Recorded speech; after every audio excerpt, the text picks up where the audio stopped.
what your original design is. You will live as your Heavenly Father wants you to live, in rulership and in dominion. एक बार आपने सीख लिया कि आपकी असली बनावट कैसी है, तो आप प्रभुता और राज्य करते हुए जियोगे जिंदगी को. Okay? See, that's why Jesus didn't defeat devil as God. इसीलिए यीशु ने शैतान को परमेश्वर होते हुए नहीं हराया. Jesus didn't snatch authority back from Satan as God. यीशु ने शैतान से अधिकार वापस जब छीना तो परमेश्वर होते हुए नहीं. Why? क्यों? Because God is fair. क्योंकि परमेश्वर सही And काम it करता would है. be unfair for God to fight a created angel. और ये नाजायज होगा जब अगर परमेश्वर को एक बनाए हुए दूत से लड़ना पड़े तो. God and devil is no match. परमेश्वर और शैतान कोई मैच ही नहीं है. It's just a created angel. वो बनाया हुआ स्वर्गदूत है. There are billions of angels. करोड़ों स्वर्गदूत है बने हुए ऐसे. God won't stoop down to a level that he will fight a petty creation. परमेश्वर उस स्तर तक नहीं गिरेगा कि अपने हाथ की बनाई हुई एक छोटी सी सृष्टि से लड़ेगा. Satan deceived Adam in the garden and took the authority that God gave Adam and became the God of this world. शैतान ने आदम को धोखा दिया आदम की वाटिका में और इस संसार का ईश्वर बन गया उससे अधिकार छीन के. Amen. That's why Jesus came as the last Adam and destroyed the works of Satan as last Adam, snatched the keys back from him, and he said, "Behold, I was dead, but now I am alive forevermore, and I have the keys of hell and death." इसीलिए यीशु आखिरी आदम बन करके आया, उसको हरा दिया, कहा मैं मर गया था पर मैं जिंदा हूं और मेरे हाथों में स्वर्ग और पृथ्वी की चाबियां हैं, मृत्यु की चाबियां हैं. Okay, so are you ready for the word? I have not started. आप तैयार हो? मैंने शुरू नहीं किया अभी. I have not made a sermon, so I just maybe I'll go all over the place, but that's okay. मैंने कोई सरमन तैयार नहीं किया तो सब जगह घूम के आऊंगा. I just want to share some things from my heart. अपने दिल से कुछ बातें रखना चाहता हूं आपके साथ. But I challenge you, पर मैं इस बात के लिए challenge and I give you a money back guarantee. और पैसे वापसी की गारंटी के साथ. If it doesn't work, अगर काम नहीं करेगा you can catch Dr. Elias. आप डॉक्टर एलियस को पकड़ सकते हैं जाके. But it would never happen. पर ऐसा होगा It- नहीं. The Bible says, "Let every man be a liar, but let God be true. His word will never ever fail." उसका वचन कहता है हर इंसान झूठा ठहरे लेकिन खुदावंद सच्चा ठहरे. वो उसका वचन कभी निकम्मा नहीं जाएगा, उसका कलाम Okay, कभी let's खाली just नहीं pray and जाएगा. then we'll go to the word. हम प्रार्थना करेंगे. Heavenly Father, स्वर्गीय पिता, we honor you. हम आपका आदर करते हैं. We honor your word. आपके कलाम का आदर करते हैं. And we honor your mighty Holy Spirit. आपके ताकतवर आत्मा का आदर करते हैं. Open our eyes हमारी आंखों को खोलें to the truth. आपके सच्चाई के लिए. Lead us, हमारी अगुवाई करें, guide us. हमें चलाएं. I thank you, Father, for the anointing that is in this place. मैं इस अभिषेक के लिए धन्यवाद देता हूँ जो इस जगह पे है. It sets us free, ये हमें आजाद not only from sicknesses alone, केवल बीमारियों से not नहीं, only from demonic oppression alone, केवल दुष्ट की सता but से ही even from the traditions of men. नहीं, लेकिन इंसानों के रीति रिवाजों से भी. In Jesus' name, यीशु के नाम में amen. आमीन. Do you know we are in a fight between truth and lies? आप जानते हैं हम एक लड़ाई में है जो सच्चाई और झूठ के बीच में है. Is there anybody here that Satan came in your room and he pierced a sword in your stomach? यहाँ कोई है जिसके कमरे में शैतान आ गया, आपके पेट में तलवार डाल दिया उसने, Or he came with a machine gun? या मशीन गन लेके आया आपके कमरे में? No, नहीं, he comes with lies. वो झूठ के साथ आता है. Jesus said Satan is the father of lies. यीशु ने कहा वो शैतान जो है झूठ का पिता है. And Jesus said, "I will tell you the truth and truth will set you free." और यीशु ने कहा मैं तुम्हें सत्य बताऊंगा और सत्य तुम्हें आजाद करेगा. See, so many times I've seen people pray, religious pray like, "Oh, Jesus set me free." कई बार मैं देखता हूँ लोग धार्मिक प्रार्थना करते हैं, यीशु मुझे आजाद कर दो. Yes, he will definitely set you free. हाँ वो आपको But he will आजाद कर set देगा. you free in the way he told he will set you free. वो आपको आजाद तो करेगा लेकिन उस तरीके से जैसे उसने कहा था कि वो आपको आजाद करता है. Because many people are expecting he will come in your room and maybe he will, you are bound with a thread and he'll open it up. No, he will tell you the truth and through the truth he will set you free. बहुत से लोग ऐसा सोचते हैं कि यीशु आपके कमरे में आकर के जिस चीज से आप बंधे उस धागे से उस धागे को खोलेगा. नहीं, उसने कहा मैं तुम्हें सब सच बताऊंगा और सच आपको आजाद So करेगा. if there is any area in our life where we are bound, what do we need? We need the truth. अगर हमारे जीवन में कोई भी ऐसा हिस्सा है जो बंधा हुआ है झूठ में, तो हमें क्या चाहिए? सच्चाई चाहिए, सत्य चाहिए। Amen. And Jesus said in John 17:17, your word, O Lord, is the truth. यूहन्ना 17:17 में यीशु ने कहा, तेरा जो वचन है खुदावंद वही This word is the truth. वही सत्य है, वही सच्चाई है। Amen. Okay, so let's go to the word and all right. Maybe I'll share a little bit from the book. Let's see. Do you know there are so many Christians that believe in magic अब जानते हैं बहुत से मसीह लोग जादू में विश्वास करते हैं and they call it prayer. और उसको वो प्रार्थना बोलते हैं। Let me say that again. मैं दोबारा कहता हूँ, हिंदी में बोलता हूँ। Seriously. बहुत सारे मसीह लोग जादू को मानते हैं और उसको वो प्रार्थना कहते हैं। Many believers believe in magic and they call it prayer. And they've been praying those kind of prayers for years. और वो कई सालों से इस तरह की प्रार्थनाओं को कर रहे हैं, And it doesn't work. पर वो काम नहीं करती। But they don't stop and think what's wrong. पर वो लोग रुक कर सोचते नहीं कि ये काम क्यों नहीं कर रही है, दिक्कत क्या है? I've been praying the same prayers for years. मैं यही प्रार्थना सालों से कर रहा हूँ, What's wrong? दिक्कत कहाँ है? Why did I say that many Christians believe in magic and call it prayer? मैंने क्यों कहा बहुत से मसीह लोग जादू पे विश्वास करते हैं, उसको प्रार्थना है, दुआ कहते हैं? Because prayer is not giving your wish list to God. क्योंकि प्रार्थना अपनी इच्छाओं की लिस्ट परमेश्वर को देना नहीं है And then telling him what you want him to do. और फिर उसको बताना कि आप क्या चाहते हो परमेश्वर करे। You know, so many people think because I've prayed, I've told God what I want, now my responsibility is over and now it's God who will do it as I want, when I want. बहुत से मसीहियों को लगता है मैंने प्रार्थना करके अपनी wish list परमेश्वर को बताती है, अब परमेश्वर को वो करना होगा जो मैंने उसको कहा है करने के लिए, जब चाहता हूँ तब। No, no, no. नहीं, Prayer is not telling God what you want. प्रार्थना परमेश्वर को बताना नहीं है कि हमें क्या चाहिए। In prayer, you learn what God wants. आप प्रार्थना में ये सीखते हो कि परमेश्वर क्या चाहता है। Prayer is the partnership between heaven and on earth. प्रार्थना एक साझेदारी है स्वर्ग और पृथ्वी की। Amen. When Jesus was praying, जब यीशु प्रार्थना कर रहे थे, he was not telling the Father what he wants. वो पिता को ये नहीं बता रहे थे उनको क्या चाहिए, He was seeing what the Father is already doing. वो देख रहे थे पिता जो पहले से कर रहा है। And he said, a son by himself can do nothing, but whatever he sees the Father doing, this he does also. और उसने कहा एक बेटा अपने आप से कुछ नहीं कर सकता, जो वो पिता को करते देखता है वही वो भी करता है। Amen. Do you know that? Let me come here so I feel more close to you guys. Okay, is that okay? Yeah. So, do you know that the kind of life that you live on this earth, you have a part to play in this? आप जानते हैं कि जिस तरह का जीवन आप इस पृथ्वी पे जियोगे, आपका उसमें एक योगदान है, एक हिस्सा है। So many people think God is sovereign, so He has already pre-decided how I'll live, what I will do, what I'll wear, what I'll drive, where I will go, how long I will live, and what kind of life I will live. It's already pre-decided. बहुत से लोग सोचते हैं परमेश्वर जो चाहता है वो करता है, तो पहले से उसने ठान रखा है, तय कर रखा है कि मैं कैसा जीऊंगा, मेरी जिंदगी कैसी होगी, मैं कहाँ रहूंगा, क्या करूंगा। That's not true. पर ये सच नहीं है। That's not true at all. ये बिल्कुल भी सच नहीं। You can do things on this earth which can cut short your life, and you can do on this earth which will make you live a long life on this earth. आप इस पृथ्वी पे रहते हुए वो कर सकते हो जिससे अपने जीवन को आप छोटा कर सकते हो, या वो कर सकते हो जिससे अपने जीवन को लंबा कर सकते हो। You can do things on this earth which will make you thrive in your life and live a blessed life, or you can live a life and do things which will make you live a wretched life on this earth. आप वो कर सकते हो इस पृथ्वी पे रहते हुए जो आपकी जिंदगी को एक फलवंत जिंदगी, खुशहाल बना देगी जिंदगी, या फिर आपकी जिंदगी को बेहाल कर देगी। Because majority people think our part is I have just prayed, I have told God, God, I want you to do this, my job is over. ज्यादातर लोग सोचते हैं मेरा काम था प्रार्थना करना, मैंने प्रार्थना किया, परमेश्वर को बता दिया, परमेश्वर मुझे ये चाहिए, बाकी आपका काम है। Can you put Mark 4:26? I want to show you something in that scripture. As I was reading it and something God highlighted. मरकुस 4:26 मैं पढ़ रहा था, कुछ दिखाई दिया। Okay, see here. And he said, he here is Jesus, and Jesus said, the kingdom of God is as if a man should scatter seed on the ground. फिर उसने कहा, यानी कि यीशु ने, परमेश्वर का राज्य ऐसा है जैसे कोई मनुष्य भूमि पर बीज छींटे। Okay, let's go back to 26. I just want to show you something.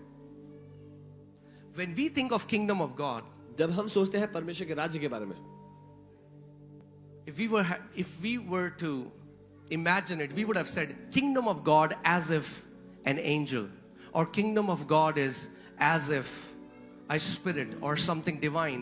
But the Bible here is saying the kingdom of God is as if a man. जब हम सोचते हैं परमेश्वर के राज्य के बारे में तो हम सोचते हैं कि एक स्वर्गदूत होगा या कोई आत्मा या कुछ अलौकिक होगा, लेकिन जब यीशु ने बताया तो उसने कहा परमेश्वर का राज्य ऐसे जैसे कि एक मनुष्य। So just stop here. यहीं पर रुक जाते हैं. The kingdom of God is as if a man. परमेश्वर का राज्य जैसे एक मनुष्य, Man. मनुष्य, As simple as you are. जितने साधारण आप हैं। We are always thinking about something divine. We सब- thought God would say kingdom of God is as if an angel came in my room, but God is saying kingdom of God is as if a man. हम हमेशा सोचते हैं कि परमेश्वर का राज्य कुछ अलौकिक हो गया कि एक स्वर्गदूत मेरे कमरे में आ गया। परमेश्वर कह रहा है एक मनुष्य।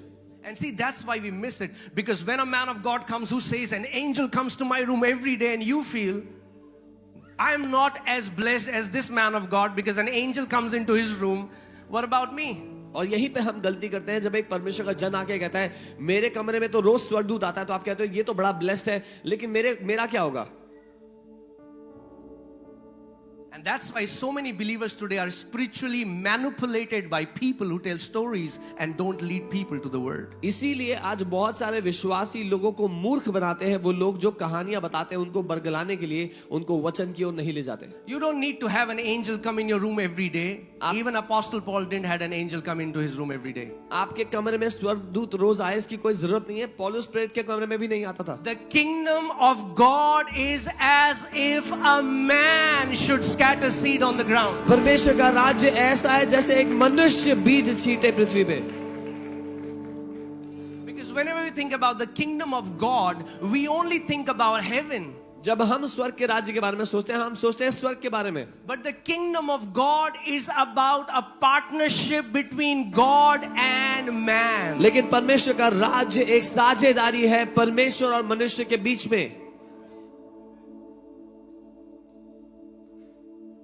Amen? आमीन।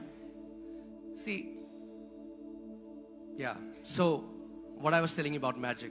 The magic that we believe in ended after God made man. जिस जादू पे हम विश्वास करते हैं वो खत्म हो गया जब परमेश्वर ने मनुष्य को बनाया। Okay? Are you here? यही है। All right.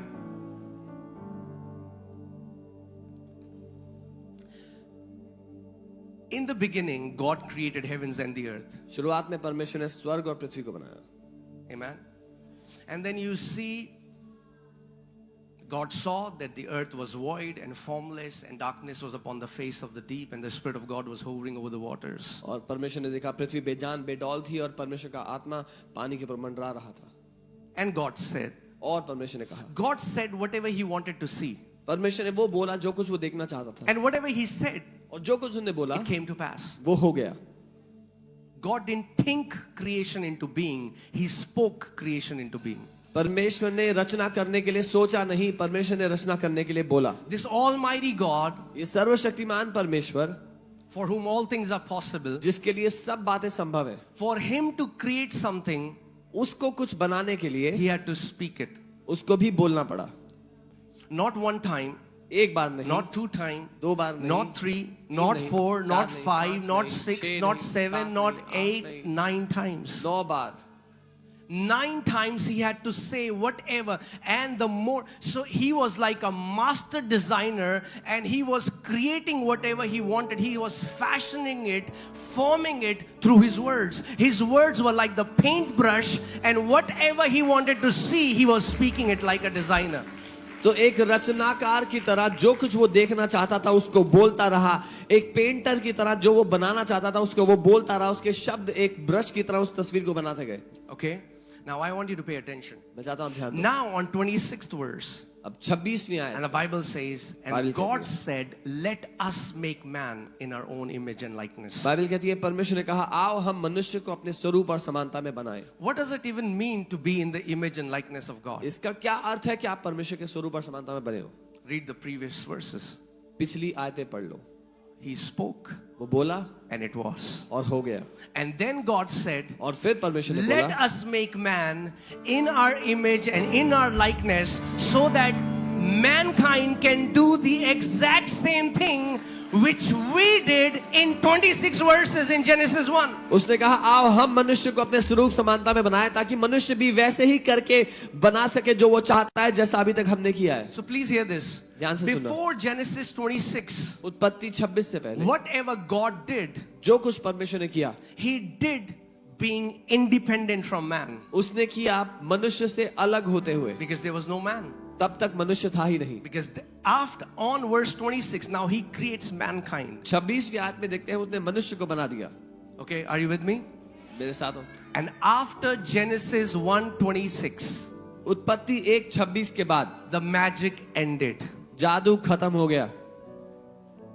जादू खत्म. The magic ended.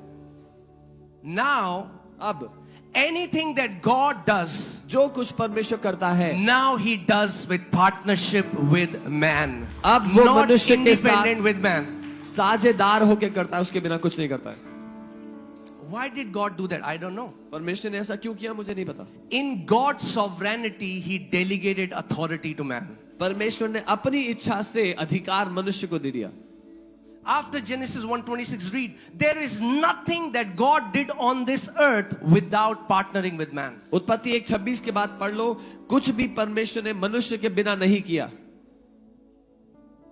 Can you put Psalm 115 verses 16? The Bible says, heaven, even the heavens belong to the Lord, but earth He has given to the children of men. भजन 115 उसका 16, स्वर्ग तो यहोवा के है लेकिन पृथ्वी उसने मनुष्य के पुत्रों को दी है. Anything that happens on this earth, जो कुछ भी इस पृथ्वी पे होता है, God, not that God would not. I Ye- know there are many religious people who will say, they'll try to pacify it. Not that God would not. God cannot. ये नहीं कि परमेश्वर नहीं करेगा, लेकिन ये कि परमेश्वर नहीं कर सकता. Let me say that again. मैं दोबारा कहता हूँ, God cannot do anything on this earth without a human body. परमेश्वर इस पृथ्वी पे कुछ नहीं कर सकता एक मनुष्य की देह के बिना. Why?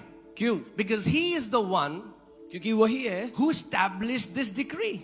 जिसने इस बात को ठहराया है. In Genesis 1:26, He said, let us make man in our own image and let them have dominion. उत्पत्ति 1:26 में उसने कहा आओ हम मनुष्य को अपने स्वरूप में बनाएं और उसको अधिकार दे दें. Let me give you an example. एक उदाहरण देता हूँ. You bought a nice house in Sharjah. आपने एक अच्छा घर खरीदा शारजाह में. It's yours.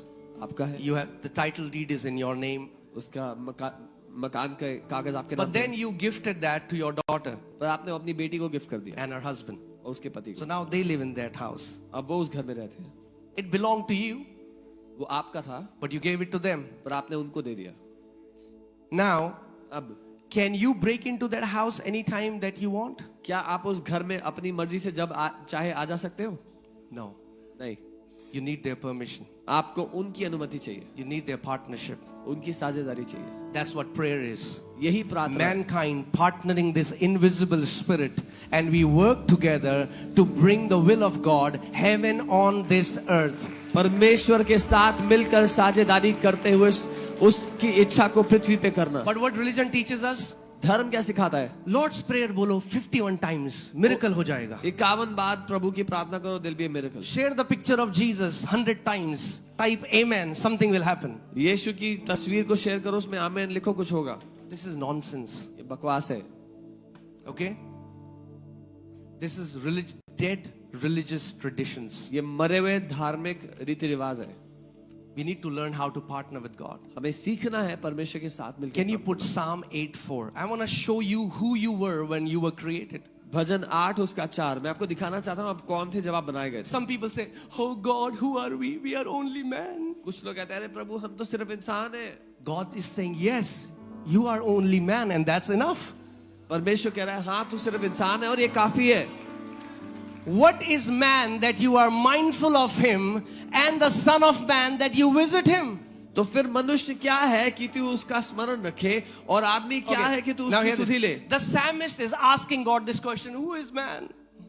भजनकार परमेश्वर से पूछ रहा है कि मनुष्य क्या है. And now God is giving answer through him. All और right. परमेश्वर उत्तर दे रहा है. Read verses 5. All right. 5वीं. For you have made him a little lower than the angels. And here angels is a wrong translation. अंग्रेजी में ऐसा लिखा है कि तूने उसको स्वर्गदूत से थोड़ा कम बनाया है, लेकिन यहाँ पे स्वर्गदूत गलत See, the अनुवाद है। thing is, that's what I'm saying. Because when Bible translators read it as it is written, it boggled their mind. क्योंकि बाइबल के जो अनुवाद कर रहे थे, जब उन्होंने ये पढ़ा तो वो परेशान हो गए इसको पढ़ के। So they said, okay, I think he meant angels. तो उसने कहा अच्छा ठीक है ठीक है, मतलब स्वर्गदूत बोल रहा होगा But the यहाँ word here is not angelos, the word here is Elohim. पे। लेकिन यहाँ जो शब्द है वो एंजेलोस नहीं है, एलोहीम है। God has made you little lower than himself. परमेश्वर ने आपको अपने आप से थोड़ा सा नीचा बनाया है। You didn't get it. आप समझे नहीं हो? That's what the Bible says. Bible ये कहती है, You can do a study and find it out. खुद पढ़ You के have made him a little lower than Elohim. तूने उसको एलोहीम से थोड़ा ही कम बनाया है। Okay, you can see in today's world, nobody can deceive you. आज की We are in दुनिया the में times of Google and ChatGPT and whatever. I mean, like with one click, you can find out if somebody is telling the truth or is lying. आज की दुनिया में कोई आपको बेवकूफ नहीं बना सकता। एक क्लिक में आप पता लगा लोगे सच क्या है। All right? You have made him little lower than Elohim. तूने उसको एलोहीम से थोड़ा ही कम बनाया। You have crowned him with glory and honor. तूने उसके सर पर महिमा और प्रताप का मुकुट रखा है। This is man. ये मनुष्य है। This is the same man who prays, "Oh प्रभु, मैं तो मिट्टी नाली का कीड़ा हूँ प्रभु." ये वही मनुष्य है who prays that I am a worm, Lord. And the Bible says, God created you and crowned you with glory and honor. Bible कहती है परमेश्वर ने तुमको बनाया और महिमा का मुकुट तुमको पहनाया। Okay, next verse, verse 6. You have made him to have dominion over the works of your hands. तूने उसे अपने हाथों के कार्यों पर प्रभुता दी है। Now wait. Now the next line can be very blasphemous for some religious people. अगली जो लाइन है वो धार्मिक लोगों के लिए बहुत ही परेशान करने वाली हो सकती है। You have put all things under his feet. तूने सब बातें उसके पांव तले कर दिया है। Now hear this. Majority of people, when I told 99.99% people said Jesus. ज्यादातर लोग जब मैंने उनको ये लाइन पहले पढ़ाई और पूछा किसके लिए लिखा है तो उन्होंने कहा यीशु के लिए। This isn't written for Jesus. ये यीशु के लिए नहीं लिखा। This, yes, I'll tell you later, but this is written for Adam. ये आदम के लिए लिखा है। Okay, put 2 Corinthians 4:4. दूसरा कुरिन्थियों 4:4। I want to take you somewhere. Is that okay? Can we do all night prayer here? Yeah? Okay. Yeah, dinner fasting. Are you game? Now some people are like, ooh. Okay. Whose minds the God of this age has blinded? और उन अविश्वासियों के लिए जिनकी बुद्धि इस संसार के ईश्वर ने अंधी कर दी है। Bible calls devil the God of this world. Bible शैतान को इस दुनिया का ईश्वर कहती है। Let me ask you this question. Who made him God of this world? मैं पूछता हूँ किसने उसको इस संसार का ईश्वर Where बनाया? do you find a Bible verse where God calls Satan God? आपको वो बाइबल वर्स कहाँ मिलता है जहाँ परमेश्वर ने शैतान को ईश्वर कहा? There's no Bible verse. कोई ऐसा Bible How is verse? Bible calling Satan God of this world? तो बाइबल क्यों यहाँ पर शैतान को ईश्वर कह रही है संसार Who का? made him God? किसने बनाया उसको ईश्वर? Adam did. आदम ने। Because Adam was made smaller God of this world. क्योंकि परमेश्वर ने आदम को इस संसार का ईश्वर बनाया था। Not the capital G. परमेश्वर नहीं, You have made him little lower caps. God. थोड़ा ही कम बनाया है, ईश्वर बनाया आदम को। Amen. Are you getting it? Adam was supposed to be the ruler of this creation. आदम को इस सृष्टि का मालिक होना था उसका। God told him, you need to have dominion over the works of my hands. परमेश्वर ने उसको कहा मेरे हाथों के काम पर तू प्रभुता कर। So good so far? Yeah? Only two things will happen. सिर्फ दो ही चीजें होंगी, Either you'll be set free or you'll be so offended you won't come tomorrow. या तो आप आजाद हो जाओगे या इतने नाराज हो जाओगे कि कल नहीं आओगे। But both are okay with me. पर मेरे लिए दोनों ठीक है। Amen? But once you learn what your original design is, you will live as your heavenly Father wants you to live, in rulership and in dominion. एक बार आपने सीख लिया कि आपकी असली बनावट कैसी है, तो आप प्रभुता और राज्य करते हुए जियोगे जिंदगी को. Okay? See, that's why Jesus didn't defeat devil as God. इसीलिए यीशु ने शैतान को परमेश्वर होते हुए नहीं हराया. Jesus didn't snatch authority back from Satan as God. यीशु ने शैतान से अधिकार वापस जब छीना तो परमेश्वर होते हुए नहीं. Why? क्यों? Because God is fair. क्योंकि परमेश्वर सही And काम it करता would है. be unfair for God to fight a created angel. और ये नाजायज होगा जब अगर परमेश्वर को एक बनाए हुए दूत से लड़ना पड़े तो. God and devil is no match. परमेश्वर और शैतान कोई मैच ही नहीं है. It's just a created angel. वो बनाया हुआ स्वर्गदूत है. There are billions of angels.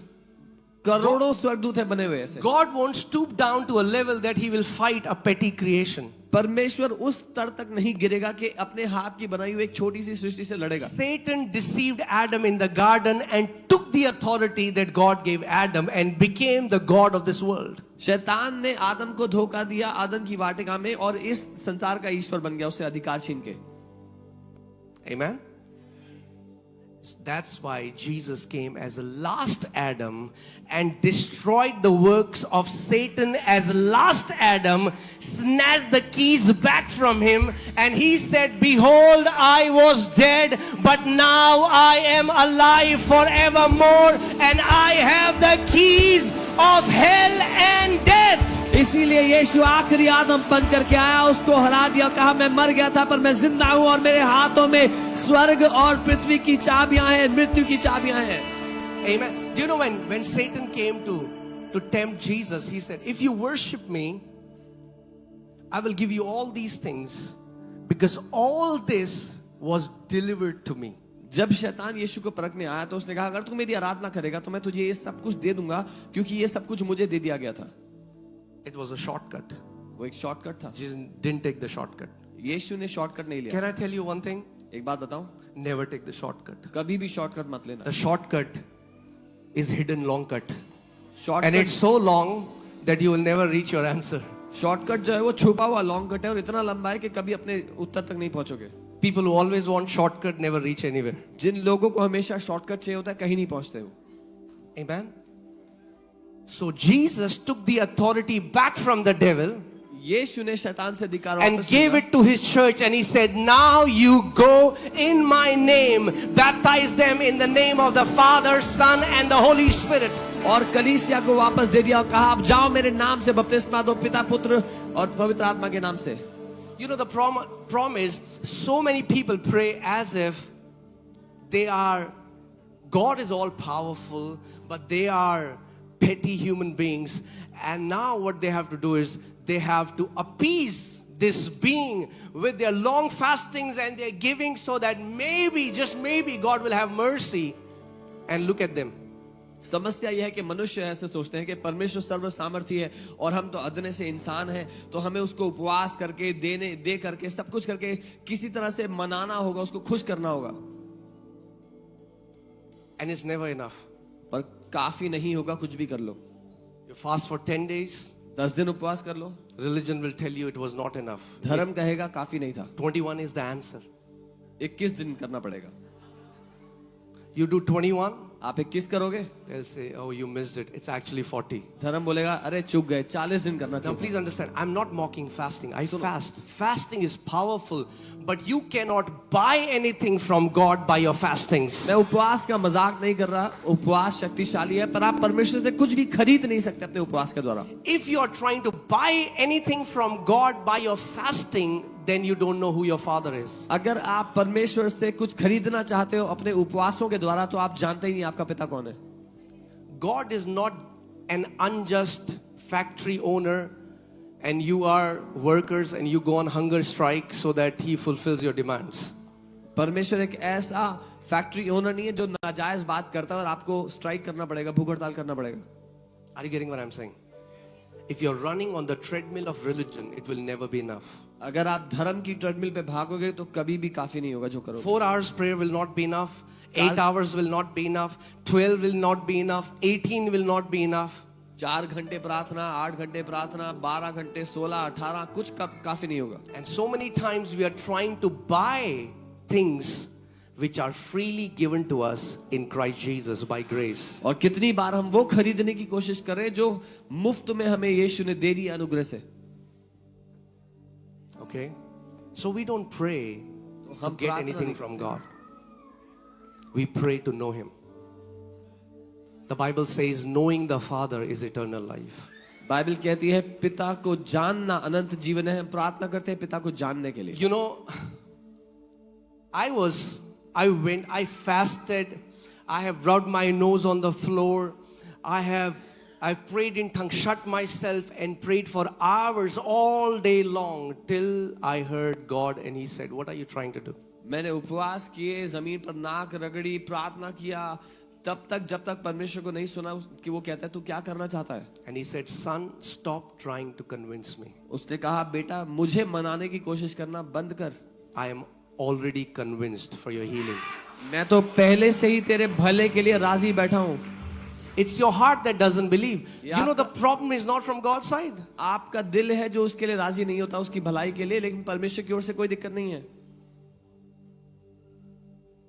Okay, can you put 1 Corinthians 3:6?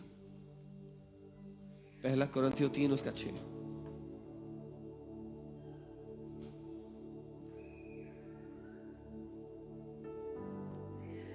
It says, I planted, Apollos watered, but God gave the increase. Okay, मैंने लगाया, अपोलोस ने सींचा, परंतु परमेश्वर ने बढ़ाया. it's a beautiful scripture. एक खूबसूरत है. Because let me teach you today how you can get increase automatically. क्योंकि मैं आपको सिखाना चाहता हूँ कैसे आपकी जिंदगी में बढ़ोतरी अपने आप हो सकती है. Increase doesn't come by begging. बढ़ोतरी भीख मांग के नहीं आती. Increase doesn't come by pleading. बढ़ोतरी गिड़गिड़ा के नहीं आती. Okay, so many people are praying to God for increase. बहुत से लोग प्रार्थना करें परमेश्वर से कि बढ़ोतरी दे. But increase is the third level. लेकिन बढ़ोतरी तीसरा स्तर है. They have skipped the first two. वो पहले दो तो छोड़ देते हैं. And they are saying, God, give me increase. और फिर कहते हैं परमेश्वर मुझे बढ़ोतरी दो. That's why I said they believe in magic. इसीलिए मैं कहता हूँ वो लोग जादू पे विश्वास करते हैं. Believing for increase without sowing the seeds is magic. बढ़ोतरी के लिए विश्वास करना बिना बीज बोए जादू ही तो है. Oh God, give me increase. प्रभु मुझे बढ़ोतरी दे दो. God says, do you want increase? प्रभु कह रहा है बढ़ोतरी चाहिए. Then you need to plant my word in your heart. तो फिर मेरे वचन को अपने दिल में बोना होगा. And then you need to water it. उसको सींचना होगा. आप जानते हैं मसीहत की एक सबसे बड़ी दिक्कत क्या है आज? Can I just, just be candid The greatest and offend some people? The greatest problem in the Christian world, मैं सच्चाई कह के कुछ लोगों को नाराज कर सकता हूँ. हाँ, ये गिफ्ट है मेरा. This is my gift. The problem is, समस्या ये है we want to hear something new. हम कुछ नया सुनना चाहते हैं. कुछ मसालेदार. Oh, something जो spicy. मजा आ जाए एकदम चटका Oh, के it'll साथ. be वाह. tasty. हाँ. Wow. कुछ नया सुनाओ. Tell me something new. Tell me some new revelation. कोई नया प्रकाशन बता दो. And that's why people get deceived. और ऐसे ही लोग धोखे में पड़ते हैं. Because they don't want the word. क्योंकि उनको वचन नहीं चाहिए. If you want increase, अगर आपको you बढ़ोतरी will चाहिए, have to hear the truth again and again and again and again and again and again and again till it becomes a part of you. तो आपको सच को बार बार सुनना होगा जब तक वो आपका हिस्सा ना बन जाए. Those Christians who hear a new teaching every day have the worst fruits in their life. वो मसीह लोग जो हर रोज नई शिक्षा सुनते हैं जिंदगी में सबसे खराब फल देखे उनके मैंने. They have swollen heads but empty pockets. उनके फूले हुए सर हैं लेकिन खाली जेबें हैं. Swollen heads but tiny hearts. फूले हुए सर हैं ज्ञान से लेकिन छोटे दिल हैं. So when you hear a revelation, a truth, God's truth, first time, it's as if a seed was planted in your heart. जब आप परमेश्वर के वचन का कोई सत्य पहली बार सुनते हो तो ऐसा जैसे एक बीज आपके दिल में रखा गया. But when you hear it again, जब दोबारा सुनते हो it's as if it is being watered. तो वो ऐसा जैसे उसको आप सींच रहे हो. You know, some people's attitude is if they are in a church and you say a scripture, they, I know, John 3:16, for God so loved the world that he gave his only begotten. कुछ लोग जब church आते हैं उनका रवैया ऐसा होता है जैसे ही आप एक स्क्रिप्चर बोलोगे अरे ये तो मुझे पता है इसमें. You know, they say, I know what the pastor will say now. अरे You say, मुझे पता है पास्टर क्या बोलेंगे. you'll say this scripture. अब देखना ये बोलेंगे. I always tell this to my church. मैं हमेशा अपने church I said, if you know it, अगर पता है then show it in your fruits, तो अपने फलों में सबूत दिखाओ, not in your head knowledge. दिमागी ज्ञान नहीं. Okay, devil also knows the entire Bible, शैतान को भी पूरी बाइबल आती है and he's puffed up. और वो फूला हुआ ज्ञान से. Are you getting what I'm saying? समझ रहे हो? So what happens is we become familiar with the word because we think we have heard it once and we think it's enough. तो हम वचन से जान पहचान होने के बाद ऐसा सोचते हैं कि हमें तो पता है और ये काफी है. So now we want to hear something else. अब मैं कुछ नया अब सुनूंगा. कुछ और सुनाओ. Let me hear something else. And then morning they will hear something and evening then they'll go to YouTube and they will start to hear whatever they want to hear. तो सुबह कुछ और सुन रहे हैं, शाम को कुछ और YouTube पे जाएंगे, जो कुछ भी सुनेंगे. And the truth never gets established in their life. और सच कभी भी उनकी जिंदगी में जड़ नहीं पकड़ता. If you want to get the fruit from a teaching, you have to hear it multiple times, get soaked in the word, meditate it, hear it again and again and again, and then God will give you the increase. अगर किसी शिक्षा का फल अपनी जिंदगी में चाहते हो तो उस शिक्षा को सुनो और बार बार सुनो, सुनते रहो, तब परमेश्वर उस शिक्षा में आपके जीवन में बढ़ोतरी देगा. Okay? Paul could have written, I planted and God gave increase. Paul कह सकता था मैंने बोया और परमेश्वर ने बढ़ोतरी दिया. No. नहीं, Just the word being planted is also not enough. सिर्फ वचन का बोया जाना काफी नहीं है. It has to be watered. उसको सींचा जाना जरूरी है. Sometimes, multiple times, hundreds of times before you start to see, the Lord starts to bring increase from that teaching. कई बार कई 100 दफा आपको उसको सींचना होगा इससे पहले कि आप देखो परमेश्वर बढ़ोतरी दे रहा है. That's why the Bible says in Romans 10:17, faith comes by. If you इसलिए notice, the tense says a present continuous tense, ing. The Bible never says faith comes by having heard once. Faith comes by continual hearing. If you continually hear the word, you will have an endless supply of faith in your life. इसीलिए Bible कहती है विश्वास सुनने से, यानी कि सुनते रहने से, निरंतर सुनने से आता है. एक बार सुना था से नहीं. अगर सुनते रहोगे तो आपकी जिंदगी में विश्वास हमेशा रहेगा. Amen. That's why you need to take a teaching and get soaked in it. इसीलिए एक शिक्षा को लेके उसमें डूब जाना है आपको. You know, it's been like, I think 12 years I'm teaching faith. शायद 12 साल हो गए मैं विश्वास सिखा रहा And हूं. now I feel we have just started. और अब मुझे लगता है कि हमने सिर्फ शुरुआत की Now है. God has started to bring increase. अब परमेश्वर ने बढ़ोतरी देना शुरू किया है. Now we feel we are seeing the fruits of it just a little bit. अब हमें लग रहा है कि अब उसका थोड़ा फल दिखना So शुरू हो what रहा है. what will we do? तो हम क्या करेंगे? We'll keep watering it उसको सींचते रहेंगे till our last breath. अपनी आखिरी सांस तक. Amen. Amen. And God will keep on bringing the increase. और परमेश्वर बढ़ोतरी देता रहेगा. Now hear this. A farmer knows this. एक किसान को ये बात पता है. Also, let me say something which will be very offensive. मैं कुछ और कहता हूँ जो बहुत नाराज करने वाला होगा. Okay. Prayer is not the substitute for everything. प्रार्थना सब चीजों की जगह नहीं ले सकता. Some religious people hide their disobedience by saying that I'm praying. कुछ धार्मिक लोग अपनी अनाज्ञाकारिता को इस बात को कह के छुपाते हैं कि मैं प्रार्थना कर रहा हूँ. You know, some people, or when they become too religious, they'll say, God didn't lead me to go to church. जब हम कुछ लोग जब ज्यादा धार्मिक होते तो कहते हैं परमेश्वर ने मेरी अगुवाई नहीं की कि मैं चर्च जाऊं. I say, just say you don't want to go. Don't try to hide your disobedience by hyper spirituality. मैं कहता हूं अगर नहीं जाना है तो सीधे बोलो नहीं जाना है. ज्यादा आत्मिक बन के उसको छुपाओ मत अपनी अनाज्ञाकारिता को. God will never lead you to do something which is against His written word. परमेश्वर कुछ भी आपको ऐसा करने के लिए अगुवाई नहीं देगा जो उसके वचन के खिलाफ है. His spirit and His word always agree 100% of the times. उसकी आत्मा उसका वचन हमेशा 100% साथ सहमत होते हैं. Amen. So what I'm saying, let me give you an example. There are two people. दो लोग हैं. One is a believer. एक विश्वासी, One is one who doesn't believe. एक गैर विश्वासी है. Now, when I'm saying this, please hear what I'm saying and please do not hear what I'm not saying. जब मैं ये कह रहा हूं तो वो सुनना जो मैं कह रहा हूं, और जो नहीं कह रहा हूं वो मत सुनना। I am not saying prayer is not important. मैं ये नहीं कह रहा कि प्रार्थना महत्वपूर्ण नहीं है। Prayer is the heartbeat of every believer. प्रार्थना हर एक विश्वासी के दिल की धड़कन है। Okay? But just because somebody is praying पर सिर्फ इसलिए कि कोई प्रार्थना कर रहा है doesn't mean God is happy. इसका मतलब ये नहीं कि Pharisees परमेश्वर were खुश है। praying every time. Pharisees were fasting and praying all the time. फरीसी हर समय उपवास और प्रार्थना करते थे। And when Jesus looked at them, he said, यीशु ने उनको देखा तो कहा, शैतान के बच्चों,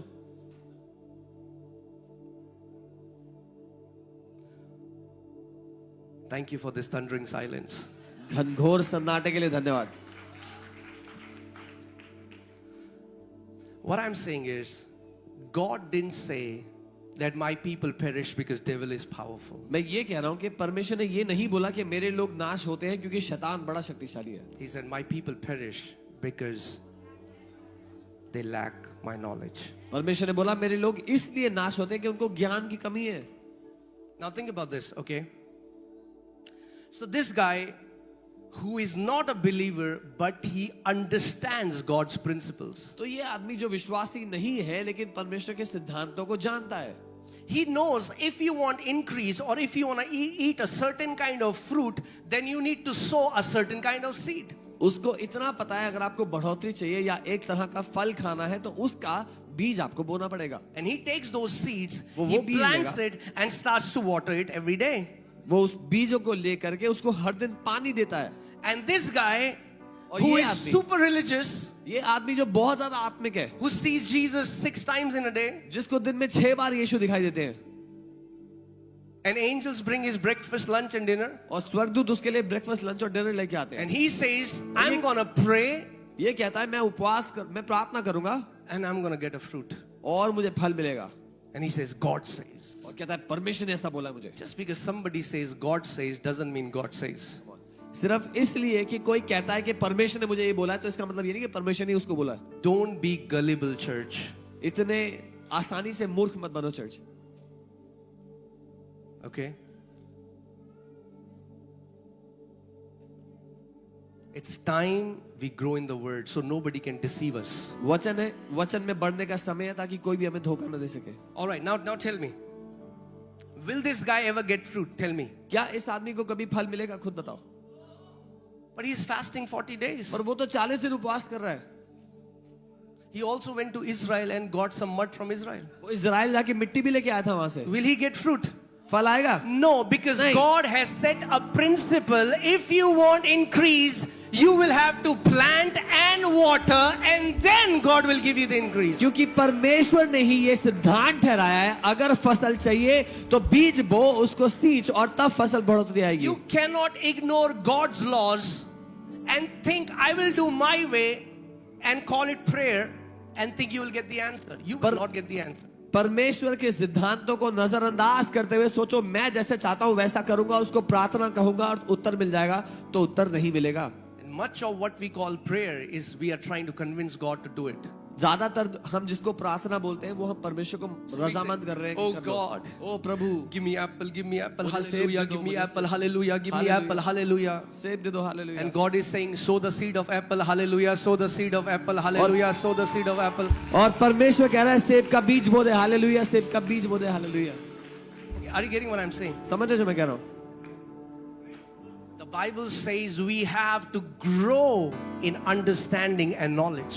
बाइबल कहती है हमें समझ और ज्ञान में बढ़ना है। When you understand the laws that God has set, success becomes automatic. जब आप उन सिद्धांतों को समझते हो जो परमेश्वर ने ठहराए हैं तो सफलता अपने आप आती है। Growth becomes automatic. बढ़ोतरी अपने आप होती है। Increase becomes automatic. बढ़ोतरी अपने आप होती है। Amen. I was telling you about partnership. मैं आपको साझेदारी के बारे में बताऊं। Sowing the seed is your responsibility. बीज बोना आपकी Say, जिम्मेदारी है। sowing the seed is my responsibility. बोलो बीज बोना मेरी जिम्मेदारी है। Say, planting the seed is my responsibility. बोलो बीज बोना मेरी जिम्मेदारी है।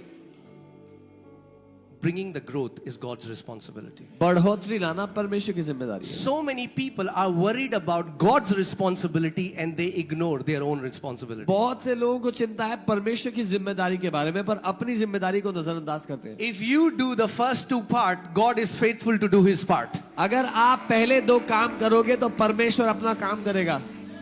Amen. Say again. Say sowing the seed is my responsibility. बोलो बीज बोना मेरी जिम्मेदारी। Okay. But what seed? क्या बीज? Can you put Luke 8:11? लूका 8 उसका 11।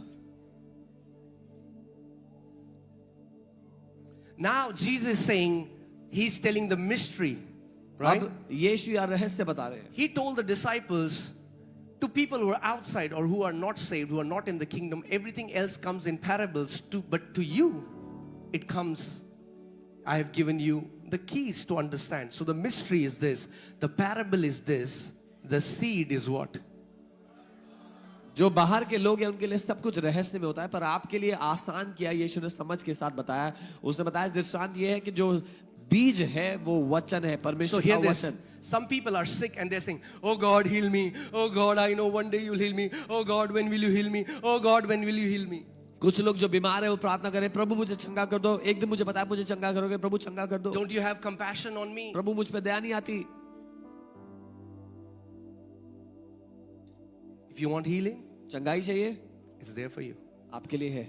Take the seed, वो बीज को लो, put it in your heart, अपने दिल में बो दो, plant it again and again. उसको बोते रहो, सींचते रहो। If you plant God's word in your heart, अगर अपने दिल में परमेश्वर के वचन को बो दिया, and how do you water it? कैसे सींचते हो? When you confess it again and again, you are watering the seed of God's word. जब अपने मुंह से उसको बार बार अंगीकार करते हो, आप उसके बीज को पानी दे रहे हो अपने दिल में। And then और तब God brings the increase. परमेश्वर बढ़ोतरी को लेकर आता है। God is looking for our partnership. परमेश्वर हमारी साझेदारी ढूंढता है। Much of what we call prayer is begging. ज्यादातर जिसको हम प्रार्थना सोचते हैं वो भीख मांगना है। And God has not called us to be beggars. He has called us to become sons and daughters. परमेश्वर ने हमें भिखारी होने के लिए नहीं बुलाया, बेटे और बेटियां होने के लिए बुलाया। Amen. Can you put Hebrews 11:3? The इब्रानी Bible 11। says, by faith we understand that the worlds, here the word is cosmos, not just earth, but the galaxies, the billions of galaxies and the trillions of stars were framed. Framed means God framed it, right? He carefully designed everything, but he did that through his word. Bible बताती है कि परमेश्वर, विश्वास से हम जानते हैं कि परमेश्वर ने सृष्टि की रचना यानी कि करोड़ों गैलेक्सीज की, सितारों की उसने सजाया है, उसको बनाया है अपने वचन के द्वारा। He did that through his word. अपने वचन के द्वारा उसने बनाया। His word is the creative force. उसका जो वचन है वो सृष्टि करने वाली ताकत है। The Bible you're holding in your hand is the very word through which God designed this entire cosmos. जो बाइबल आपके हाथ में है वो वही ताकत, वही वचन है जिसके द्वारा परमेश्वर ने पूरी सृष्टि बनाई। This is not a religious book. ये कोई धार्मिक किताब नहीं है। This carries the creative power. इसमें रचना करने की ताकत है। You know, if we look at it as a religious book, अगर एक धार्मिक किताब की तरह देखोगे इसको, then we will only check the box. तो हम केवल रूटीन के लिए करेंगे। 10 chapters 10 today. चैप्टर आज पढ़ लिया मैंने, Tick. टिक कर दिया। 10 chapters. Tick. 10 चैप्टर पढ़ लिया आज। It's not about that. पर बात ये नहीं है। You take the seed of God's word. परमेश्वर के वचन का बीज लो। Now, okay. Now let me add. If I take a seed, अगर मैं एक बीज लेता हूँ, will it produce fruit? क्या वो फल लाएगा? Come on. For the seed to bring fruit, it has to enter the soil. बीज को फल लाने के लिए उसको मिट्टी में जाना होगा पहले। Let me ask you this question. एक सवाल करता हूँ आपसे। If you read 10 chapters a day, अगर 10 चैप्टर पढ़ोगे रोज, does it enter your heart? आपके दिल में उतर रहा है वो? If it doesn't enter your heart, अगर आपके दिल में नहीं उतर रहा, it was a religious discipline. तो एक धार्मिक अनुशासन था। The Bible says, the entrance of your word produces light. Bible कहती है तेरे वचन का प्रवेश प्रकाश लेकर आता है। For God's word to produce and create things in our life, it has to enter our heart. परमेश्वर का वचन हमारी जिंदगी में कुछ बनाए, कुछ सृष्टि करे, उसके लिए उसको हमारे दिल में जाना होगा पहले. Amen. Amen. What if I tell you that you don't have to beg another day in your life? क्या होगा अगर मैंने आपसे कहा कि आपको अपनी जिंदगी में एक और दिन भी भीख नहीं मांगनी पड़ेगी कभी? Okay, let me tell you. People who beg from God are those who do not know the promises that God has already kept for His children. जो लोग परमेश्वर से भीख मांगते हैं वो हैं जो उन वायदों को नहीं जानते जो परमेश्वर ने हमारे लिए पहले से रखे हुए हैं. Can you put 1 Peter 1:3? पहला पत्रस 1:3. And then we'll see 3, 4, 5. I want to show you something, okay?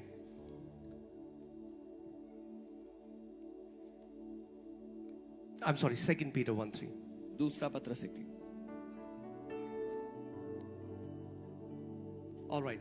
As His divine power has given to us all things that pertain to life and godliness. क्योंकि उसकी ईश्वरीय सामर्थ्य ने सब कुछ जो जीवन और भक्ति से संबंध करता है हमें दे दिया है. See, I told you. Hello. I told you this is a word revival. मैंने आपको कहा था ये वचन की It's बिदाई not. है.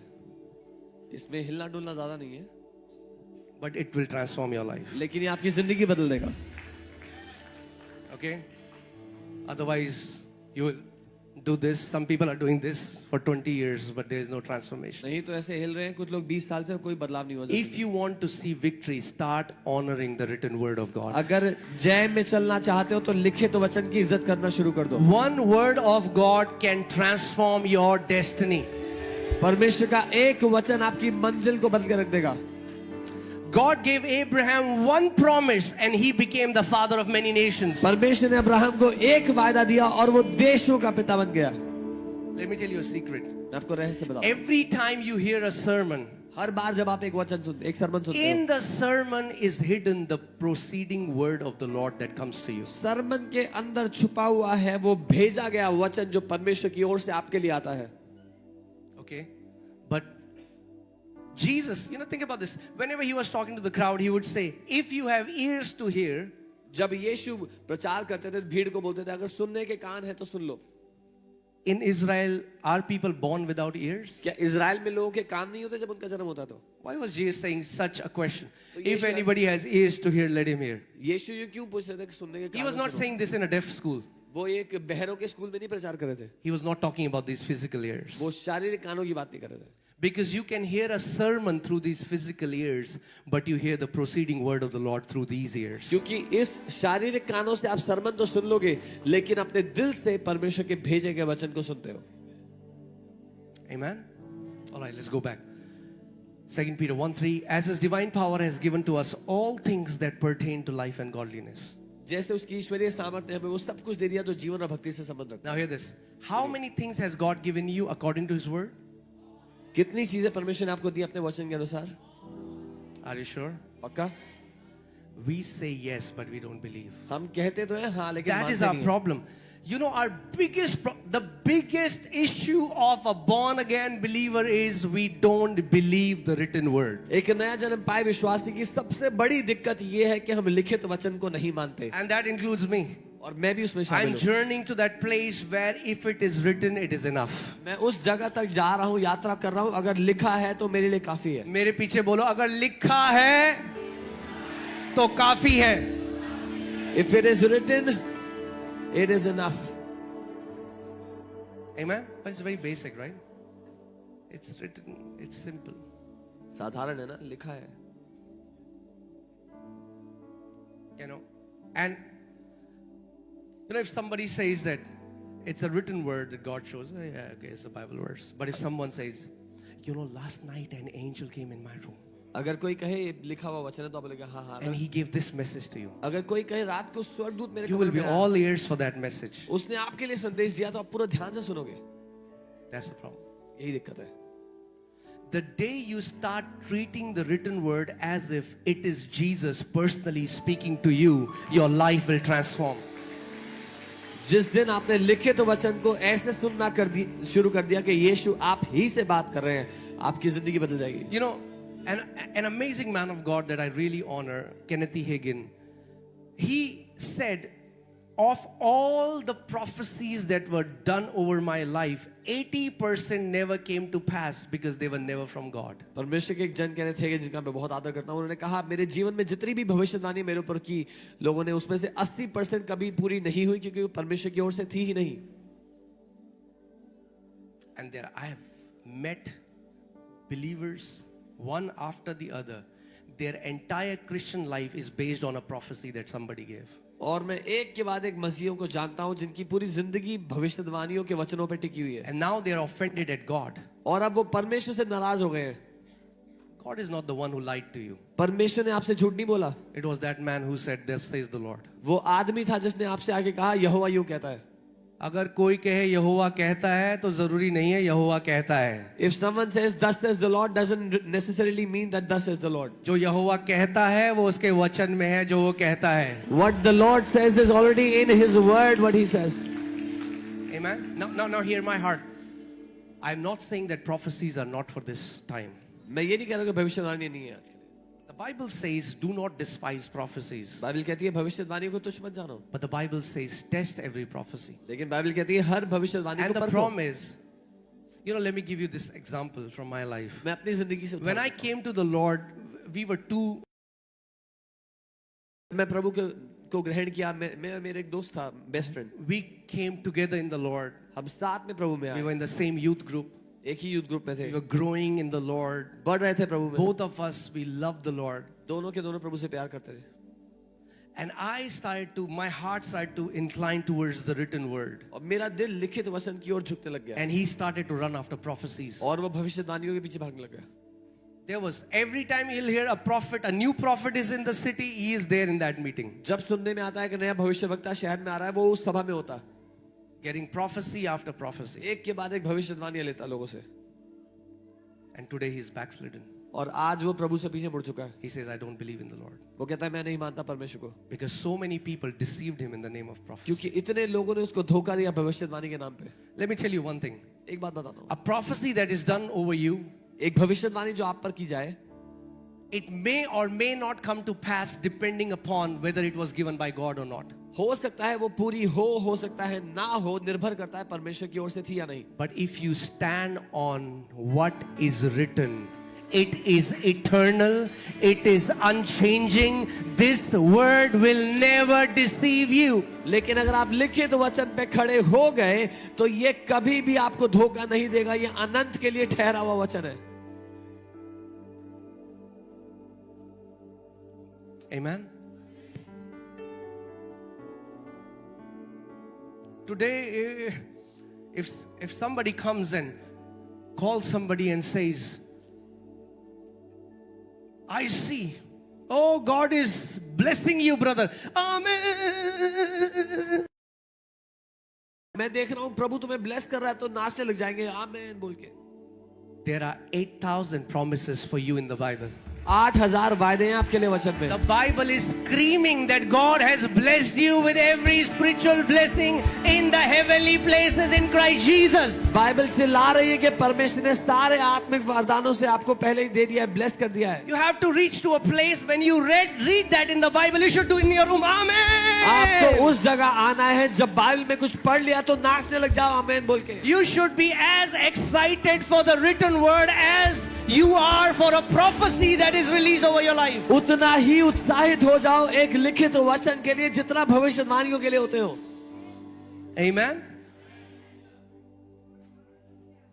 And I'm telling you, it just breaks my heart to see where he is today. मेरा दिल टूटता है देख के कि वो आज कहाँ पे। Somebody came and said, "God is showing me you will have an automobile business. Go and buy a car." किसी ने आके कहा परमेश्वर मुझे दिखा रहा है कि तुम्हारा गाड़ी का बिजनेस होगा, जाओ गाड़ी खरीदो। Took a loan, उसे लोन लिया, got a car. गाड़ी खरीदी। Business went down. Then he went to that man. He said, "What happened?" He said, "Oh, I'm seeing there is a delay. There is a curse in your life." It's always never enough. उस आदमी के पास गया, बोला क्या हुआ? मैं देख रहा हूँ एक डिले है तुम्हारी लाइफ में, एक कर्ज है, कभी do भी काफी this. नहीं होगा, ये करो। Then ran after somebody else. But he कोई और never went to the word. और कभी वचन के पास नहीं गया वो। And today he's आज offended. वो He नाराज है, feels betrayed by God. उसको लगता है परमेश्वर ने उसको धोखा दिया है। and he has gone away in the world. और वो दुनिया में जा चुका है.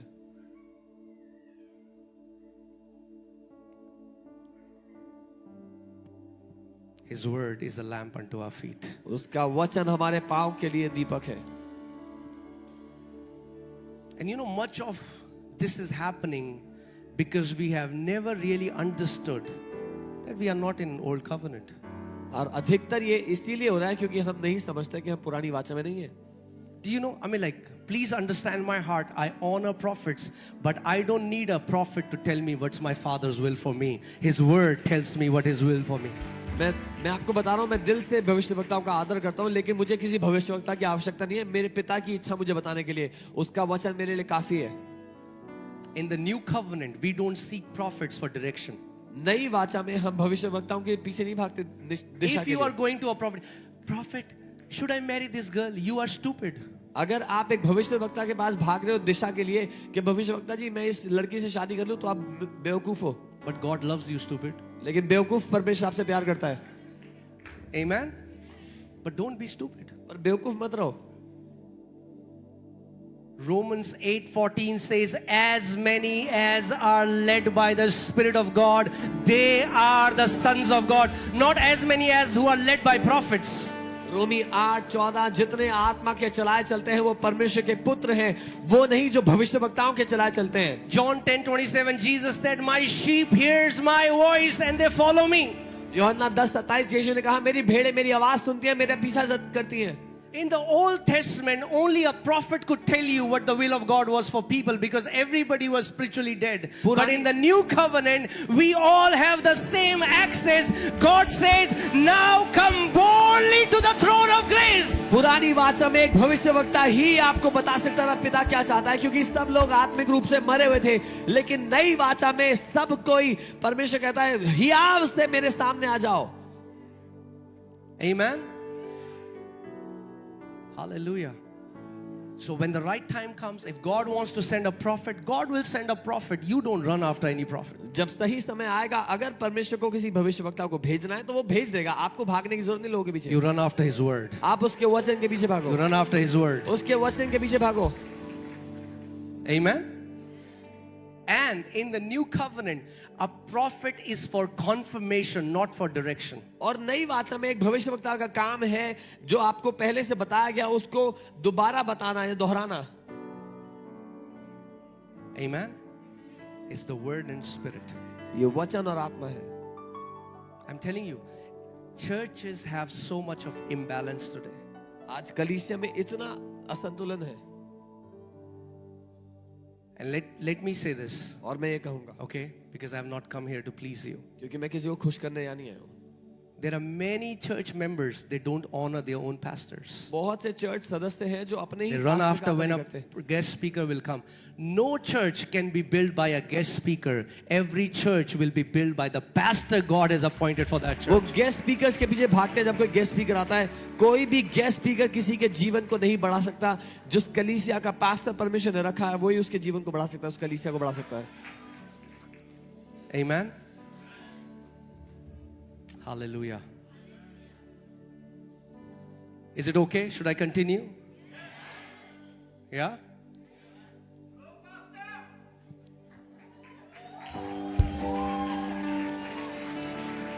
Amen. I'm telling you. Okay, let's go back to that scripture. 2 Peter 1:3. So how many things has God given you? कितनी चीजें परमेश्वर ने आपको दी हैं? Okay.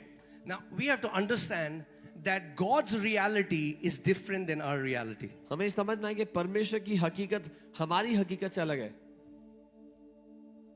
God's reality is what He has said in His Word. Many times our reality is what we feel, what we can smell, what we can see, what we can touch. परमेश्वर की हकीकत वो है जो उसने अपने वचन में हमें कह दिया है.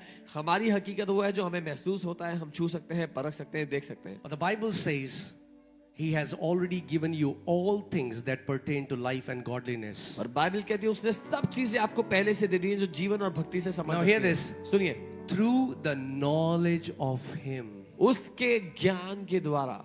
If you don't have knowledge of Him, अगर you cannot receive what belongs to you. अगर आपको उसका ज्ञान नहीं है तो आप वो नहीं पाओगे जो उसने आपको दिया है. Okay, verse 4. By which we have been given to us exceedingly great and precious promises. जिसके द्वारा उसने अति महान और कीमती वायदे हमें दिए हैं. You know, we think, what is my car is very precious, हम सोचते हैं मेरी गाड़ी बड़ी कीमती है, or my bike, या मेरी or bike, my house, या मेरा or घर, my bank balance. या मेरा bank balance. But let's see what God calls not just great. When God calls something exceedingly great, think about how great that thing is. लेकिन जब परमेश्वर किसी बात को अति महान कहता है तो सोच के देखो कितना महान होगा वो. Bible is saying God has given to us exceedingly great and precious promises. Bible कहती है परमेश्वर ने अति महान और कीमती वायदे हमें दिए हैं, That through these कि इनके द्वारा you may be partakers of divine nature. आप अलौकिक स्वभाव के हिस्सेदार बन जाओ. Okay, let's stop there. यहाँ रुकते हैं. आप परमेश्वर का वायदा लेकर And possess. Okay, let me say this. Just because it's written in the Bible doesn't mean it will happen with you automatically. सिर्फ इसलिए कि बाइबल में लिखा है अपने आप आपके साथ नहीं होगा. You will have to possess this by faith. आपको विश्वास से कब्जा करना होगा.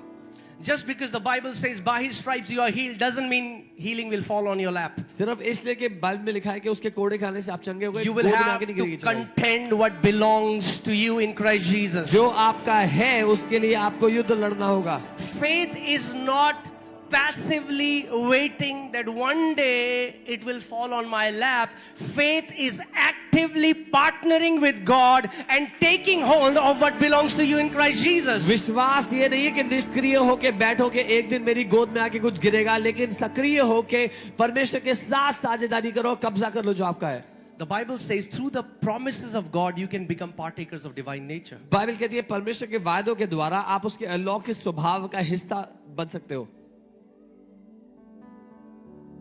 This verse is so powerful. ये वचन इतना Do you know शक्तिशाली what है. that means? आप जानते नहीं इसका You मतलब can क्या है. take a scripture आप एक वचन को and ले labor in it उसमें day and मजदूरी night करो दिन रात until जब तक the life inside that seed gets released. उस बीज के अंदर का जीवन बाहर ना आ जाए. You know, there are I mean, like, people will not believe it, but there are promises in the Bible. You can lay hold of them and not fall sick again. Bible में ऐसे वायदे हैं, आपने अगर पकड़ लिया तो बीमार होना बंद कर दोगे, कभी दोबारा बीमार Why? नहीं Because God doesn't fall sick. होगे. क्योंकि परमेश्वर बीमार नहीं होता. And He wants you to be a partaker of His divine nature. और वो चाहता है कि आप उसके अलौकिक स्वभाव के हिस्सेदार हो जाओ. But it will happen when you will labor and lay hold of the promises of God. पर ये तब होगा जब मजदूरी करके उसके वायदों को आप कब्जा करोगे. Amen? Are you here? Should I give some prophecy? I can flow in prophetic.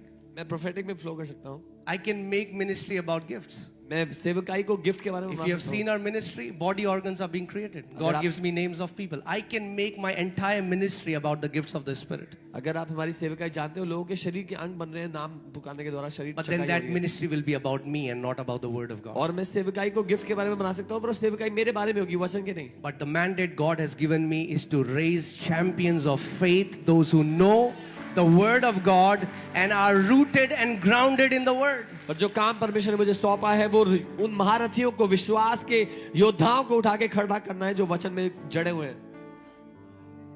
Amen?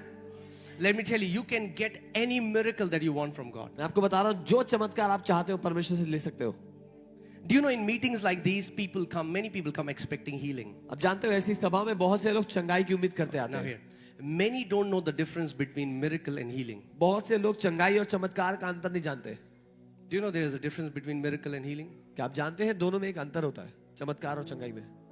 There's a blind person who came in a service. एक अंधा व्यक्ति आया सभा में, God opened his eyes. परमेश्वर ने उसकी आंखें खोल दी. That's a miracle. वो एक चमत्कार है. But even if somebody did not get a miracle, they can 100% get healing. लेकिन अगर किसी को चमत्कार नहीं भी मिला तो भी 100% चंगाई लेके जा सकते हैं. Because miracles flow through the gift of the Spirit, but healings come by faith. क्योंकि चमत्कार आत्मा के वरदानों के द्वारा होते हैं, लेकिन चंगाई विश्वास से. विश्वास से ली जाती है. There is a guy, Amarjit, he came into our church. एक व्यक्ति है अमरजीत, हमारी कलीसिया में आया. He went to a very famous ministry. वो एक बहुत He had लोकप्रिय AIDS. सेवकाई में गया, उसको एड्स था. He went to Punjab, वो पंजाब गया था. waiting to get a miracle. चमत्कार He was a के लिए gangster before this. वो पहले एक गुंडा था. He went there, they prayed for him. वहां गया, उसके लिए प्रार्थना किया, He checked, चेक किया, he didn't get healed. चंगा नहीं हुआ. Didn't get miracle, so that you understand. चमत्कार नहीं He मिला. didn't get his miracle. उसको उसका चमत्कार नहीं मिला. So somebody told him about our church. किसी ने उसको हमारी सेवकाई के बारे में बताया. He had gone from ministry to ministry. Now he came to this ministry expecting his miracle. वो सेवकाई से सेवकाई भटक रहा था, अब यहाँ आया था चमत्कार की उम्मीद करते हुए. Sometimes people give up because they think it's not God's will. कई बार लोग हार मान लेते हैं ये सोच के कि परमेश्वर की इच्छा नहीं है कि वो चंगे हो. So he came to our church वो चर्च में आया and he came to me and he cried and he said, I don't want to die. He was in the last stages of his sickness. मेरे पास आया, रोने लगा, कहता मैं मरना नहीं चाहता. वो बीमारी के आखिरी दौर में था. And doctors had told him that you will have a very painful death. Doctor ने कहा था बड़ी दर्दनाक मौत होगी उसकी. I will not pray for. मैंने कहा मैं प्रार्थना नहीं करूंगा. Because what was he expecting? वो क्या उम्मीद कर रहा था? A miracle. I wanted to teach him how to take his healing. मैं उसको सिखाना चाहता था कि अपनी चंगाई कैसे ले सकता है. So I said, Amarjit, मैंने कहा you Amarjeet, need to take word and put it in your heart and put it in your mouth. तुझे वचन को लेकर अपने दिल में और अपने मुंह में भरना होगा. And I guarantee you 100% you will get your healing. और मैं 100% गारंटी देता हूँ तू चंगाई को लेगा. So he took the word उसने एक वचन को लिया and every time he started to come Sunday after Sunday. और हर बार संडे के संडे आने लगा. Take those promises, उन वायदों को लो, put it in his heart अपने दिल में डालो and start to speak it again and again. उसको बोलने लग जाओ बार बार. He labored in the word. उसने वचन में मजदूरी की. Went to the doctor. Doctor के पास गया, The results came in. Result आया, Same cancer. वही रिपोर्ट आई उसको दोबारा से. The Bible says in Hebrews 6:12, with faith and patience we will inherit the promises. इब्रानी 6:12 विश्वास से और धीरज से हम वायदे पे कब्जा करते हैं. Amen. आमीन. They will be testing. Our faith will be tested. हमारा विश्वास परखा जाता है. He came to me and I said, don't give up. The word is alive. वो मेरे पास आया, मैंने कहा हार मत मानो, वचन जीवित है. He was laboring. वो मजदूरी Labored in the promise again and again. वायदों में मजदूरी करो बार बार. Went to the doctor. Doctor के पास गया, Blood reports came. Blood report आई, Same age. सेम रिपोर्ट आई एज की. Now at this point, so many people will give up and think it's not God's will. अब इस जगह पे पहुंच के बहुत से लोग हार मान लेते हैं ये सोच के कि परमेश्वर नहीं चाहता.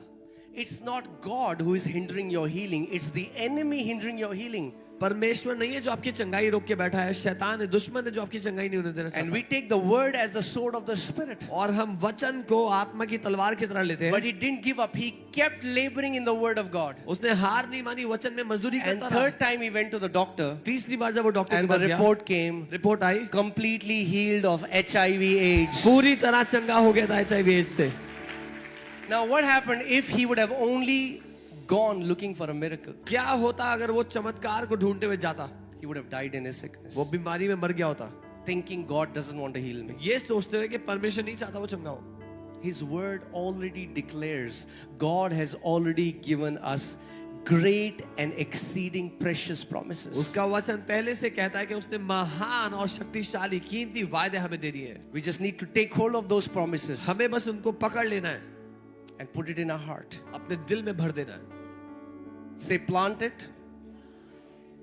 When you take a word, you meditate on it, you plant it. When you start to speak it again and again, you water it, and then God starts to bring increase. जब आप एक वचन को लेते हो, अपने दिल में डालते हो बीज की तरह, उसको बार बार बोलते हो, मनन करते हो, उसको सींचते हो, और तब परमेश्वर उसमें बढ़ोतरी देता है.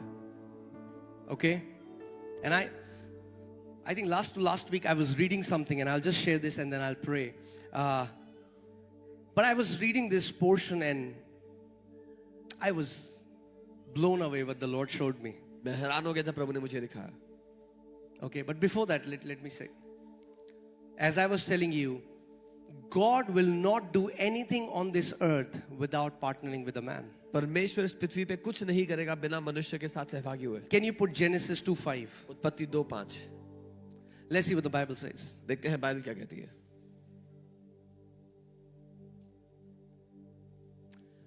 Before any plant of the field was in the earth, and before any herb of the field had grown, for the Lord had not caused it to rain on the earth, and there was no man to till the ground. तब मैदान का कोई पौधा भूमि पर ना था और ना मैदान का कोई छोटा पेड़ उगा था, क्योंकि यहोवा परमेश्वर ने पृथ्वी पर जल नहीं बरसाया था और भूमि पर खेती करने के लिए मनुष्य God भी नहीं था। did not cause the rain to come until there was man to till the ground. परमेश्वर ने तब तक बारिश नहीं करवाई जब तक मनुष्य नहीं था भूमि की खेती करने के लिए। How many of you have heard the story of God parting the Red Sea? कितने लोगों ने सुना है परमेश्वर की वो कहानी जो परमेश्वर ने समुद्र को दो भाग किया? Who parted the Red Sea? किसने दो भाग किया था? Huh? Did Moses? मूसा ने क्या किया था? No. नहीं। God? परमेश्वर?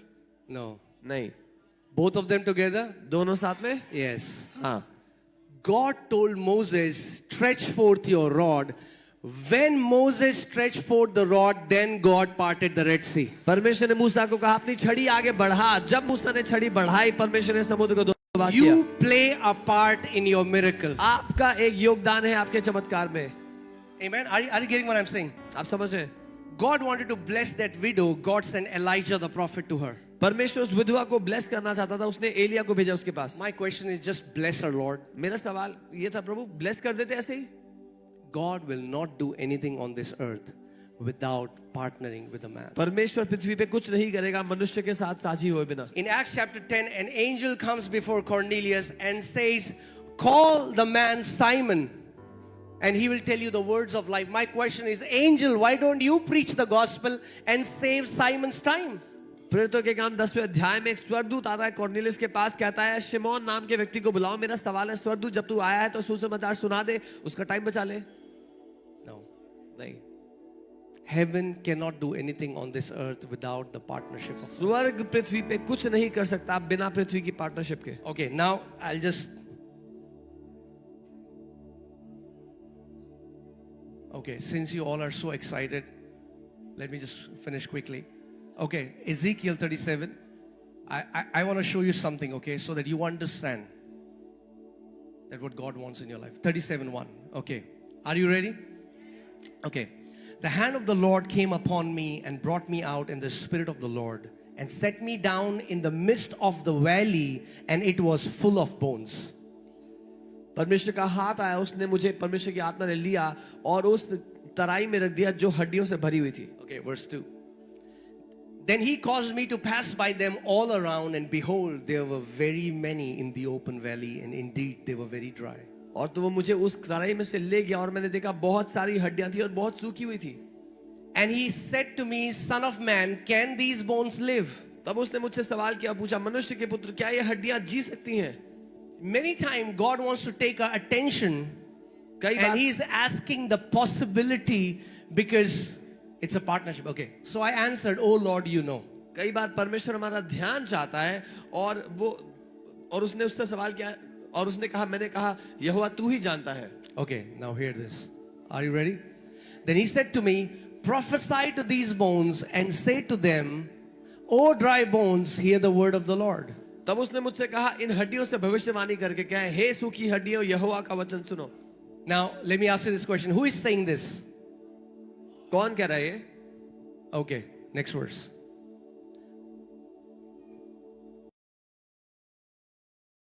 Surely I will cause breath to enter into you and you shall live.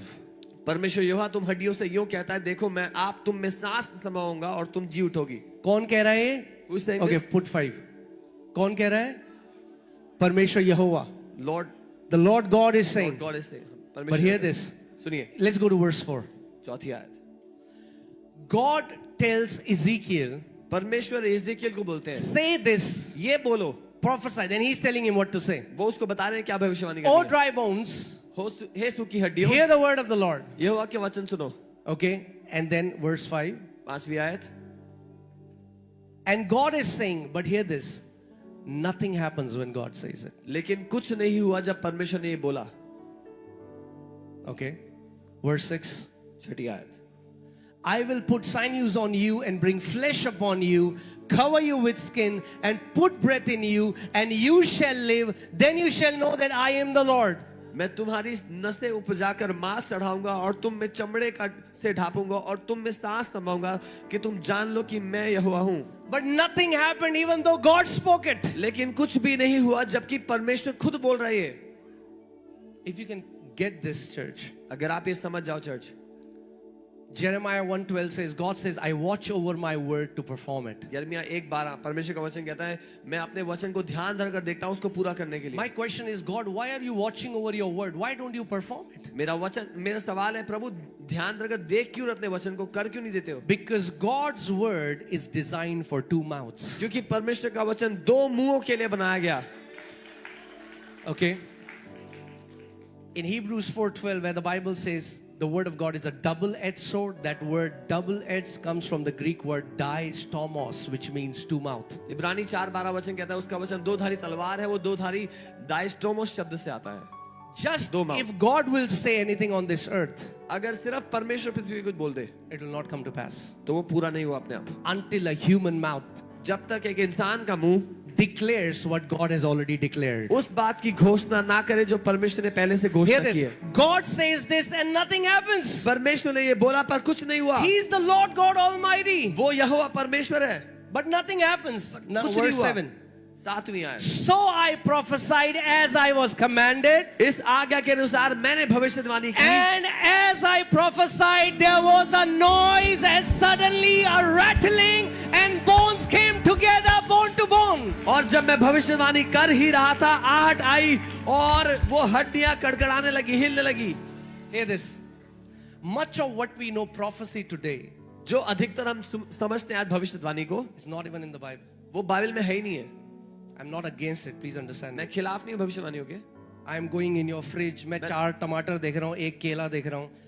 Come out of that and prophesy the word of the Lord, and इस सब से then you बाहर will आओ. see your miracle. परमेश्वर के वचन की भविष्यवाणी कर अपने चमत्कार को देखोगे. What we call forensic today, the people in the world, mentalists are doing it. जिसको हम फोरेंसिक बोलते हैं दुनिया के मेंटलिस्ट लोग कर रहे हैं. तो I'm not denying that God would sometimes do that, but to base if your entire life revolves around that, come out of that. मैं ये नहीं कह रहा हूं परमेश्वर कभी ऐसा नहीं करता है, लेकिन अगर पूरी जिंदगी पूरी सेवका इसी के इर्द-गिर्द घूमती है उससे बाहर आ जाओ. I am not excited or impressed when somebody tells me my phone number and my name. I know my phone number and I know my name. मैं इंप्रेस नहीं होता कोई आके मुझे मेरा नाम फोन नंबर बताए, मुझे पहले से ही पता है. If you get impressed with that stuff, you need to grow up in Christ. अगर आप इस सब से इंप्रेस होते हो तो आपको मसीह में बढ़ने की And जरूरत there are है. many people now using Facebook and calling people's name and number from Facebook. क्योंकि आज बहुत से लोग फेसबुक से निकाल के नाम और फोन नंबर बोल रहे हैं. Wow, God knows my phone number. Yes, He knows your phone number. ओ प्रभु को मेरा Not phone only He number knows पता है. your phone number, He knows the very number of hair on your head.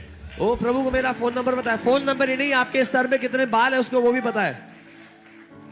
Are you getting what I'm saying? This is the real prophecy. Prophesy the word of the Lord to your situations. ये सच्ची भविष्यवाणी है. परमेश्वर के वचन की भविष्यवाणी कर अपनी. I've seen demons tell these, familiar spirits do that. From my childhood, I've seen this. बचपन से ही It मैंने does not देखा. impress me. बचपन से मैंने देखा वो दुष्ट आत्माएं लोगों There are की so डिटेल many बताती हैं. Christians today in bondage because they get impressed by this. बहुत से मसीही If you लोग cancer, I prophesy the word of the Lord to you. By His stripes, I am healed. आप उस cancer से बोल सकते हो कैंसर मैं परमेश्वर के वचन की भविष्यवाणी तुझसे करता हूँ. यीशु के कोड़े खाने से मैं चंगा हो चुका हूँ. That's real prophecy. वो है सच्ची Think भविष्यवाणी. about that. Jesus, who आ जाना है जिसमें कोई मिलावट नहीं है. much of what we see in the church is not the New Testament church. जो हम कलीसिया में होते हुए देख रहे हैं वो नई सदी की कलीसिया नहीं है. There's a lot of hype and excitement. So I prophesied the word of the Lord as I was तो commanded. मैंने परमेश्वर के वचन की भविष्यवाणी की जैसे मुझे आज्ञा दी गई थी. Our